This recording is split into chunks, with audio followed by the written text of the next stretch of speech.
അൽഹംദുലില്ലാ അൽഹംദുലില്ലാഹി ലക്കൽ ഹംദു വലക ശുക്റു യാ അല്ലാഹ്. ജബൽ സൗർ മലമുകളിലെത്തിയാൽ വളരെ പ്രധാനപ്പെട്ട സ്ഥലങ്ങളിൽ കാണുന്നത് പോലെ ധാരാളം പ്രാവുകൾ അവിടെ കാണുകയാണ്. സൗറിലുള്ള പ്രാവുകൾക്ക് പ്രത്യേകതകളുണ്ട്. പൊതുവെ അള്ളാഹു വലിയ ഐശ്വര്യം നൽകിയ ജീവികളാണ് പ്രാവ്. അതിന് രണ്ട് കാരണങ്ങളാണ് ചരിത്രപരമായി പണ്ഡിതന്മാര് പറയുന്നത്. ഒന്ന്, നബിയുല്ലാഹി നൂഹ് അലൈഹി സ്വലാത്തു വസ്സലാമിന്റെ കാലഘട്ടത്തിൽ ലോകം മുഴുവനും ജലപ്രളയമായ സമയത്ത് അല്ലാഹു തആല വിശ്വാസികളെ മുഴുവനും അതോടൊപ്പം തന്നെ പല ജീവികളുടെയും ഓരോ ജോഡി ഇണകളെയും നൂഹ് അലൈഹി സ്വലാത്തു വസ്സലാമിന്റെ കപ്പലിലൂടെ രക്ഷപ്പെടുത്തി ബാക്കിയുള്ള അവിശ്വാസികളെ, ധിക്കാരികളെ മുഴുവനും പാഠം പഠിപ്പിച്ച കഥ പരിശുദ്ധ ഖുർആൻ പറയുന്നു. ആ കൂട്ടത്തിൽ നൂഹ് അലൈഹി സ്വലാമിന്റെ കൂടെ മാസങ്ങളോളം ജലപ്രളയത്തിൽ നിന്നുള്ള ആ രക്ഷയ്ക്ക് കപ്പലിൽ യാത്ര ചെയ്തപ്പോൾ അതിൽ കര കാണുന്നുണ്ടോ എന്ന് അന്വേഷിക്കാൻ വേണ്ടി ആദ്യം പറഞ്ഞു വിട്ട ജീവി കാക്കച്ചിയായിരുന്നു. കാക്ക, ഉറാബ്.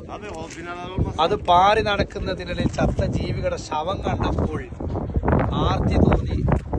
പ്രവാചകരെ നേതാവിന്റെ കൽപ്പന ധിക്കരിച്ചുകൊണ്ട് ആ ജീവികളെ ആർത്തിയോടെ ഭക്ഷിക്കാനുള്ള ഏർപ്പാടിൽ മുഴുകുകയും കാണാതെ വന്നപ്പോൾ രണ്ടാമത് പറഞ്ഞു വിട്ട ജീവിയാണ് ഈ വർഗത്തിൽപ്പെട്ട പ്രാവുകൾ.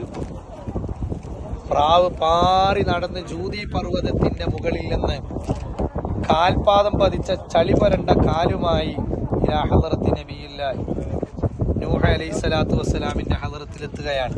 അതോടെ പ്രാവ് ഐശ്വര്യത്തിന് ഒരു കാരണം അതാണ്. മറ്റൊന്ന്, ഈ സൗർ ഗുഹയിൽ മുത്തുനബി സല്ലല്ലാഹു അലൈഹി വസല്ലമയെ താമസിക്കുമ്പോൾ ഇവിടം വരെ എത്തിയ ശത്രുവ്യൂഹങ്ങളിൽ നിന്ന് കൺമറപ്പിച്ചത്, അവര് ശ്രദ്ധ തിരിച്ചു കളഞ്ഞത് ഈ പ്രാവാണ്. അതാണ് ബുസൂരി ഇമാം റളിയല്ലാഹു അൻഹു കവിതയിലൂടെ പറഞ്ഞത്, ളന്നുൽ ഹമാമ വളന്നുൽ അൻകബൂത അലാ ഖൈറിൽ ബരിയതി ലം തൻസുജു വലം തഹുമി. ആ മാടപ്രാവ് അവിടെ വന്ന് ഗുഹാമുഖത്ത് വന്ന് മുട്ടയിടുകയും ചിലന്തി വല നെയ്യുകയും ചെയ്തതോടെ ശത്രുക്കൾ വിലയിരുത്തി ഇവിടെ ആൾപ്പെരുമാറ്റമില്ലാത്ത ഗുഹയാണ് എന്ന് പറഞ്ഞ് അവര് പിന്തിരിഞ്ഞു പോയത്. ഈ രണ്ട് കാരണങ്ങളെ കൊണ്ട് പ്രാവ് ഐശ്വര്യമുള്ള ജീവിയായി മാറുന്നു.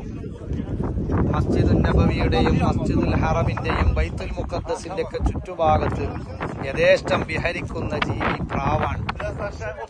ഒരു പക്ഷേ പലരും പറയുന്നു പ്രാവ് കാലങ്ങളോളം ജീവിക്കാനുള്ള ആയുസ് പലപ്പോഴും നീട്ടിക്കൊടുക്കാറുണ്ട്. ആ കൂട്ടത്തിൽ ചിന്തിക്കുമ്പോൾ മുത്തുനബിക്ക് അഭയം കൊടുത്ത ആ പ്രാവ് വർഗത്തിൽപ്പെട്ട പ്രാവ്, പരമ്പരയിൽപ്പെട്ട പ്രാവ് ഇല്ലാതിരിക്കാൻ സാധ്യതയില്ല. ഏതായിരുന്നാലും അല്ലാഹു തആല മുത്തുനബിയുമായി ബന്ധപ്പെട്ട ജീവികൾക്ക് പോലും ഐശ്വര്യം നൽകിയെങ്കിൽ അവിടുത്തെ മഹബത്ത് വെക്കുന്ന നമുക്കും അല്ലാഹു വലിയ ഐശ്വര്യം നൽകുമാറാകട്ടെ. ആമീൻ ബിറഹ്മതിക യാ അർഹമർ റഹീമീൻ. വസല്ലല്ലാഹു വസല്ലം അലാ ഖൈരി ഖൽഖി സയ്യിദിനാ മുഹമ്മദിൻ വആലിഹി വസഹ്ബിഹി അജ്മഈൻ വൽഹംദുലില്ലാഹി റബ്ബിൽ ആലമീൻ.